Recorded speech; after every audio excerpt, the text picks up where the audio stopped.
Il-kap nazzjonalista Adrian Delija kompla joħroġ ċonqu għal-kellim tiegħu għall-Ġustizzja Jason Azzopardi li bl-aġir tiegħu poġġa lis-soldati tal-Armata u lill-Prim Ministru taħt il-lenti ta' inkjesta u akkużhom biqtil volontarju ta' immigranti.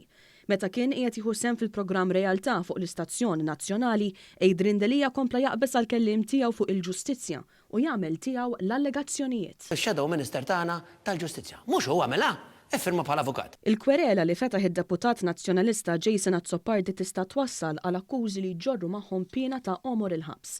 Saħansitra fuq ix-Xandir Nazzjonali Delija iddefenda lil Jason Azzopardi, anki jekk dan tal-aħħar lanqas biss tarraflu illi se jagħmel denunzja kontra l-Armata u l-Prim Ministru. Ma taħsibx li Dr. Jason Azzopardi kellu jikkonsulta miegħek? Naħseb li kellu jikkonsulta magħna.